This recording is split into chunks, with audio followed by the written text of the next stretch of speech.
and go left to right, and then we're going to open it up to a question and answer session from the audience. And in the interest of time, we're not going to allow any rebuttals, so please take that into consideration. All right, candidates, thank you for coming today. So we're going to start off with our first official question. So we're going to start with Adi, then to Lulu and Becky. So for Adi, as president, what would your vision for SJSU be, and what would you change? So my vision for the Spartans is that I want to help students feel more empowered for what they have here on campus. We do have a lot of resources. I think there's not enough awareness level among the students. I hope to create a greater level of awareness through open forums and making sure that more students are involved on campus. So student involvement, shared governance, making sure that students participate in decision making before the administration takes a decision on how our tuition fee is being spent. Yeah, that's what I would have to say as far as yeah. Thank you. Lulu? So as president, what would your vision for SJSU be, and what would you change? Thank you. So for my vision for SJSU, I currently serve as Director of External Affairs for Associated Students. And so I have a comprehensive understanding of what the university's goals are, visions are, as well as the organization itself. And so for my campaign platforms, I've been promoting three things. One is creating change, two, furthering collaboration, and three, Spartifying SJSU. A little nutshell of each platform. Creating change is really ultimately centered in setting a positive, having a positive role model on our campus and letting that be with the students. And I think our university needs to see a student who knows what it takes to be a student, what it takes to be a leader, what it takes to be a true Spartan on our campus. I also want to see women really step up in the roles of leadership, and so I believe that if I were elected president as a woman, I actually, based on discussions with Maribel Martinez, who was the AS president back in 2001, stated that if I were elected, I'd be the 5th woman elected in AS history as AS president. I think I have a great background and experience that can best lead this university and the student body and go on an uphill of positive change. The second one, further collaboration, comes from my past project in the fall semester of collaborating with the Black Student Union and the National Pan-Atlantic Council and having a voter registration barbecue. And that was very successful in the fact that we registered over hundreds of students on our campus. And so my hope is to expand on that and really work close-knit with organizations and student involvement and be that positive connection within those organizations with associated students. And lastly, Spartifying SJSU is expanding on current project, which is called the Campus to the City. And it's to really bring that Spartan pride in the downtown area, and so that when people come in, new students come in, they know they're in Spartan territory, and they take pride in being a San Jose State Spartan. And so I'm hoping with, if I do get elected, I can expand on these visions and these goals that I have for San Jose State. Ultimately, I want to serve the best interests of students. And I think we all see at times that sometimes the university likes to see us as a business and forget that they're here to educate the students. And so I really want to be that person, that liaison who can set a positive role model for these students. And that's what I hope to achieve in my year and term if I were elected. Thank you. Thank you. And now for Ms. Becky. So as president, what would your vision for San Jose State be, and what would you change? My vision for San Jose State, which is something that I've been promoting, is community connection. Community connection, because without a connection to the university, then there is no community. And I really want to promote inclusiveness instead of just being organizations working by themselves to try to make something happen. Working together and collaborating to ensure that something's boards out there as a community. Great, thank you. And now we're going to move on to Adi for the second question. So Adi, what do you see as the most pressing issue facing Associated students next year? I think the way the incorporated the way the system works, there's an internal problem. I'm on the Great Ad Hoc Committee, which is working to bring a Senate restructure, so more student representation. 16 students representing 32,000 students, that's not enough student representation. So I think the most challenging thing that Associated students will faces now next year and has faced the past few years in its time in existence is being out there, having its presence among the 32,000 students. When I go out campaigning, not many students even know what Associated Students is, and they don't even know that there's an AS house in Durham Duncan Hall. So that's and they're not freshmen, they're sophomores. So what I hope to do is inclusiveness and create an awareness among students.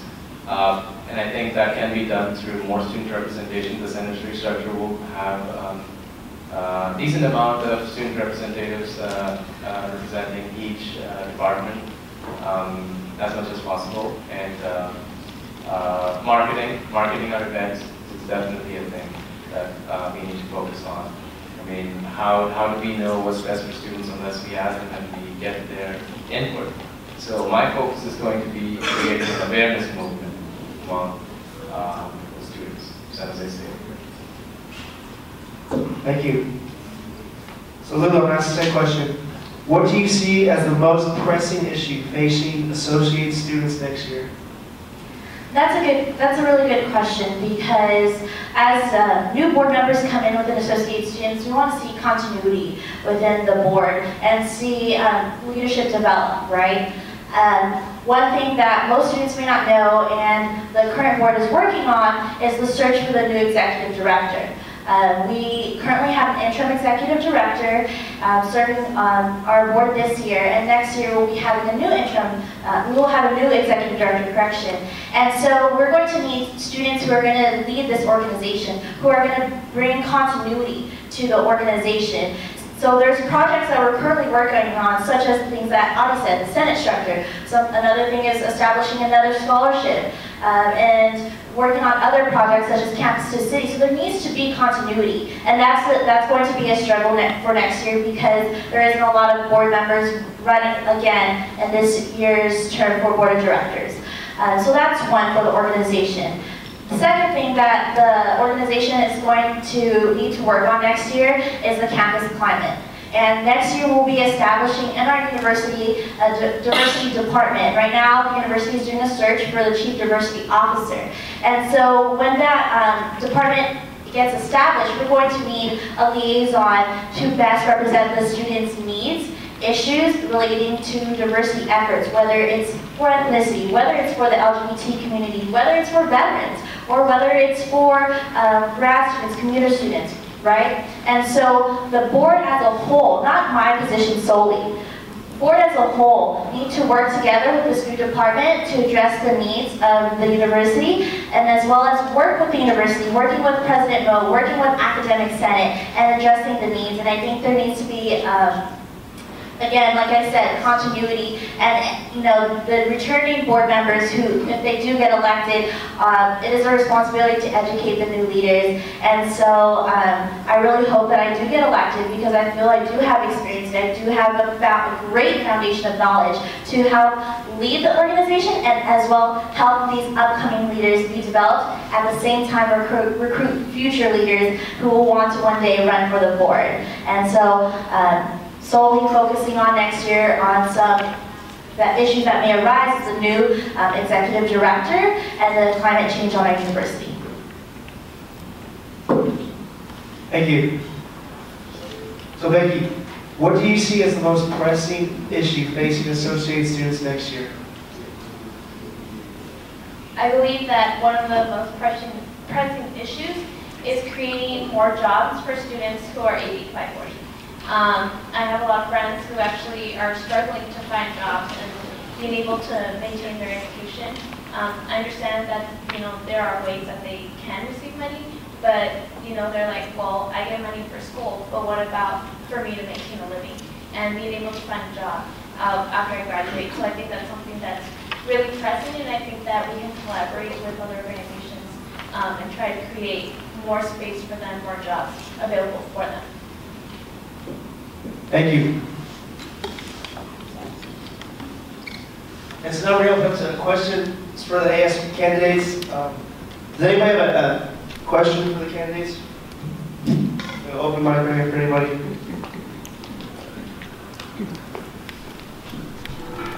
Hi, I'm Anastasia. I'm from Spartan Daily here covering the event. I had a question for Becky for the last question that you answered. I didn't quite hear. You said AD something, this particular group of students. What exactly is that? That group that you were talking about for jobs. Just so I'm clear.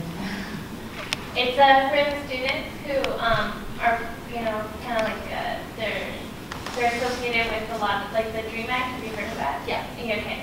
So it's a lot of the students who are documented, who are immigrants or, who aren't considered citizens here in the United States, but they have the opportunity to consider higher education. And that's something that we have a lot of students that are immigrants that are here, and they want to continue education, they want to better their lives, but how can they better their lives if once they graduate they can't find a job because of their status? Right. Thank you. Thank you. We have a question from the audience for the remaining two. If you had to choose one quality that demonstrates what makes you the best candidate, what would it be?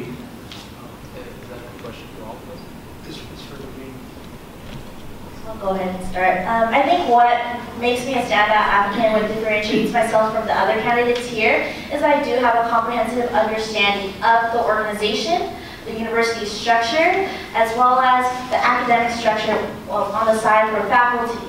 And so, the other candidates cannot say that they sat on academic senate. They can't say that they worked with the CSU system and addressing needs and lobbying for the CSU system. They can't say that they've completed at least over 3 projects within associated students.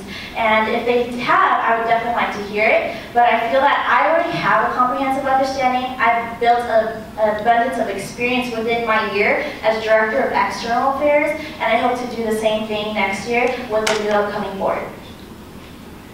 Thank you.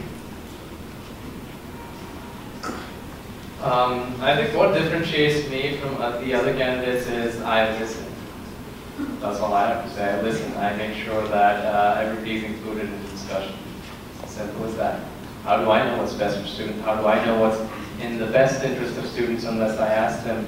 I think it's presumptuous to assume that I know everything about students. Great, thank you. Thank you. Something that differentiates me from other students is that, yes, I may be new to the system, yes, I may be new to the things that are here on campus, but I'm flexible and I'm open.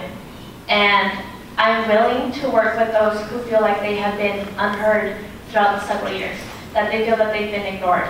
And that's why I'm here. I'm here to create a community, to unify the ideas that the people who feel that they've been ignored can be like, this is our issue, and this is how we want to contribute to your vision. Great, thank you. And now, thank you guys again.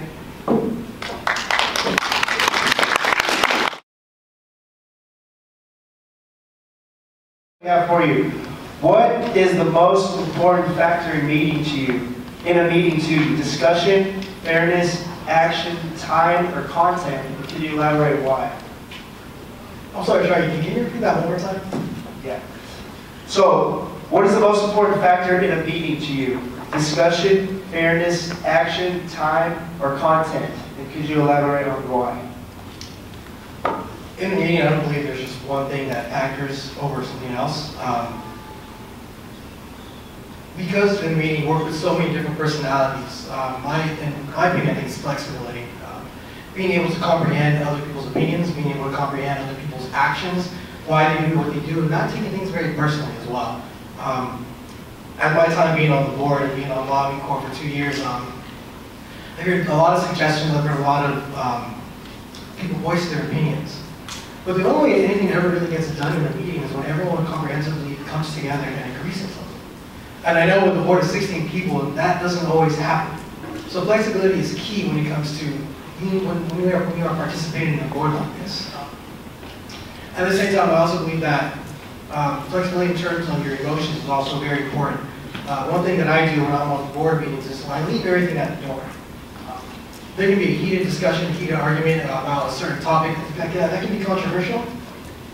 But once you leave that border, you have to remember that if you're part of AS, you're part of a family that works together for the students. Not serving your own ego, but serving the students. I think that's one of the most important key factors when you're in a meeting. Content, in regards to content, I would like to feel that everything that you say in a board meeting or in a meeting in general needs to contribute to the overall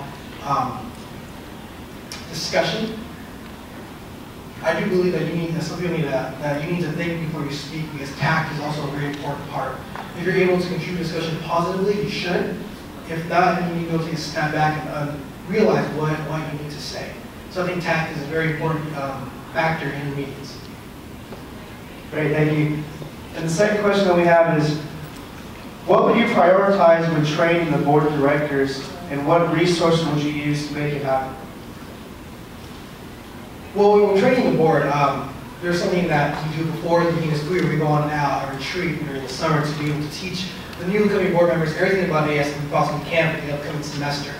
I've already been working on certain workshops that I want to bring attention to the board. One thing is how to committee and how to board. Not everybody knows Robert's rules and knows our bylaws, and it can be difficult and challenging for some people at times. Sometimes there are certain procedures that people don't know or don't completely fully comprehend because they're so new to it. So one thing I want to implement in the beginning of the retreat is something called how to board and how to committee. I know that there are going to be people who are going to be chairs, and people who are going to be vice chairs, who are going to be part of the board, have a discussion, what exactly they need to know while being in those meetings and discussions.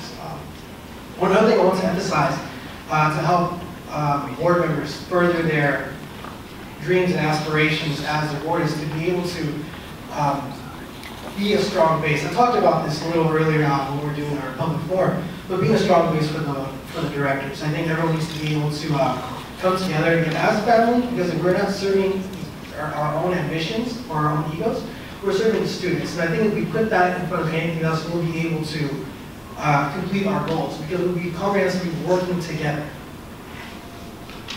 Great, thank you. Are there any questions for the vice presidential candidate? Don't be shy, I won't bite you, I promise. Hi, Mr. Romero. Hello, Ms. Fuentes. My question to you is that what made you want to run for VP instead of president? Like what qualities or, why VP? So one of the reasons why I want to be VP, there are several reasons. I'll touch on that in a second. One is because I believe that VP is one of the most effective, one of the most means of effective change in the AS board internally. I do believe the president is the face of the organization. As much as I'd like to be the face, I understand that behind that, there's always there's more to it that people don't understand. And I don't mind taking, I'm not saying a back seat, but being able to have AS work well, we need to represent that face. So a face may look pretty, but if the inside's not working well, people are going to notice that as well. Sorry, it's such a metaphor, so to speak, but I do believe I want to be VP because I do want to create change within the organization. As I have touched upon, for the past 1.5 years, we've been working for a restructure. And a comprehensive restructure that would essentially cut the board to 13 positions, consolidating different duties, and delegating different tasks to two board members. At the same time, implementing the student senate that will advocate more for the students. That's something I really want to do as VP. I understand the president has a lot of priorities that needs to do instead of that. And I understand that VP working internally will be able to, not say manage their time, but they will be able to spearhead that more, so to speak. And that's something I really want to do, again, to bring about internal change to AS. Great, thank you. We have one more question from the audience. They asked the vice presidential candidate, how will you work on the board's accountability? That's a good question. Again, like I said, I want to be a stable foundation for my fellow board members. And I think accountability starts with me. I need to hold myself to a higher standard as vice president and be able to go to those meetings and to be able to represent myself in a manner that will reflect who I am and what I want to see in other board members. Aside from that, being able, by holding myself to that higher standard, I'll be able to go to different board members and have them understand exactly what their duties are, what is expected of them as a board member, and what their expectations should be of themselves. I believe as student leaders, we all should hold ourselves to a higher standards, socially and academically, and just the way you carry yourself as board members. I do believe that's a key factor. And when it comes to being professional and completing their duties, accountability, it starts with the person. But there needs to be action taken on a particular board member for whatsoever needs to be addressed very quickly, very swiftly. If we leave something linger for a long time, it will go unnoticed and unlooked. So I believe fast action and encouragement before accusations and punishment. I believe that as board members, we're also students, we're also humans, and we also go through our own things personally that may not be reflected on who we are and that may not reflect our ability to do our position. But being able to get in there and help the situation and encourage people before the issue becomes bigger is key, because I want the board to be functioning and trustworthy of each other so that we can overall work for the students in collaboration with one another. Great, thank you, Josh. Good job. Start with our first question. So it's going to go for Matthew. So what do you foresee as a financial issue facing associated students next year, and how would your approach be in dealing with this issue? Thank you. I think the first financial issue that I foresee coming next year is sort of addressing the issue of a balanced budget.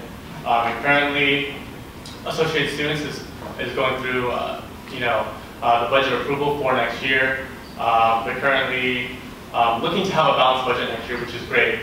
Because if you look at the budget over the past 6 years, we've actually been running on a deficit, meaning there's more expenses than revenues. And that obviously eats into the reserves of the organization, which, as far as the financial health of associated students, it's not good in that regard. So obviously, continuing sort of the work that our current controller, Brandon Marquez, is doing in creating a balanced budget. The second issue that I see is continuing to reach out to student organizations and sort of utilizing the $250,000 that's allocated for them.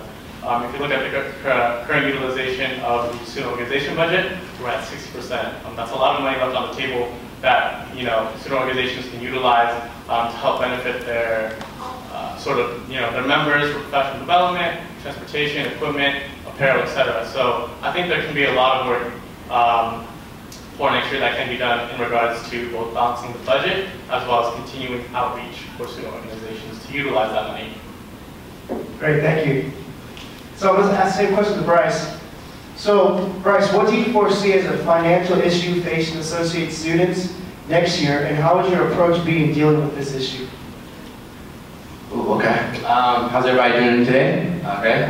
So for me personally, I feel like the issue right now is making sure that people can get money faster. I feel like that's a big problem, because for some students that need the money now would have to use their own money to get that funding and kind of be invested themselves. So that shouldn't be really a problem, making the process easier, quicker for students to get the money that they need to go to different places and things like that. So that's like one of the major things. A second issue, right here, definitely brought it back up. You definitely need to make sure that people understand that there is money available to different organizations.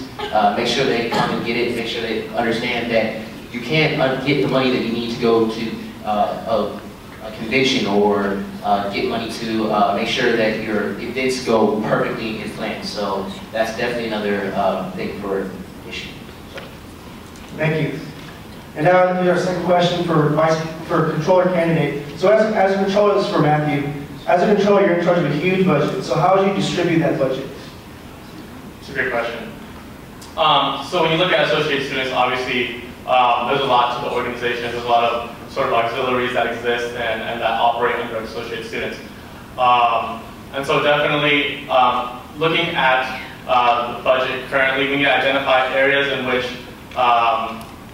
which benefit students, areas in which these auxiliaries such as the print shop, the Child Development Center, transportation solutions, what areas we can identify that students sort of express sort of concern over, what they need in regards to being a San Jose State student, what do they need, and so definitely addressing those situations. And obviously, on the other side of that, there's the issue of providing funding to student organizations. So definitely sort of this two-hat sort of system where there is the corporate side and then there's also the student organization side. And yeah, that's sort of kind of like where I'm coming from, and that's sort of my view of the budget. Great, thank you. So for Bryce, that's the same question. So as a controller, you're in charge of a huge budget. So how would you distribute that budget? So first of all, probably the main important thing is students are the most important thing on campus. So finding out what they need is a must, an essential thing. So making sure that students come to school getting what they need to get to survive and make sure that their organizations don't die off. That's like the most important thing I feel like. Making sure that the money, let's say a certain foundation doesn't need a certain amount that another foundation needs, that's another way. Make sure that there's equal fairness throughout the budget. That's like an important thing. Great, thank you. Now we have a question from the audience. It's going to be for either candidates to answer. So what can you do to make the AS funding more accessible to student organizations?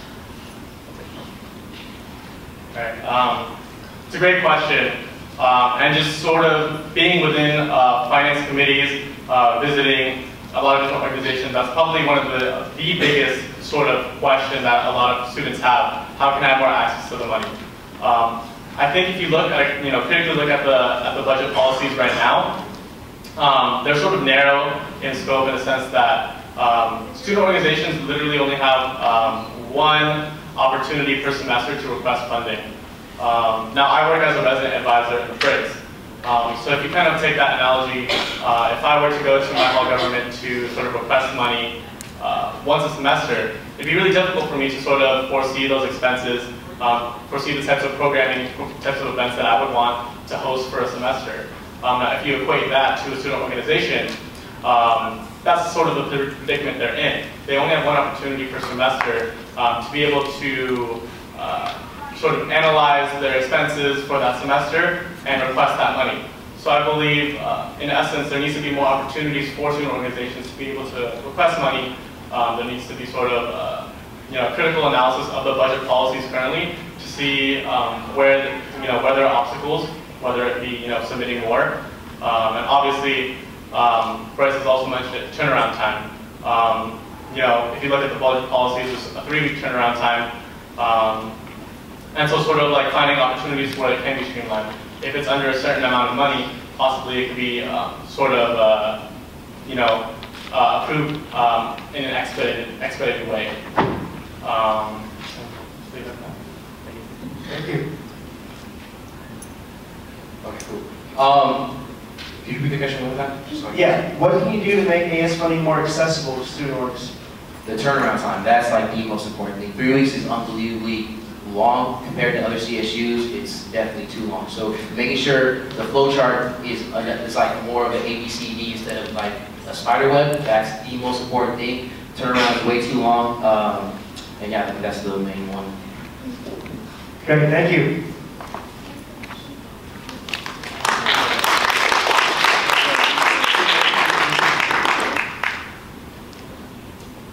Yeah, well, in the interest of time, we want to have enough time for the rest of the candidates. So thank you, controller candidates.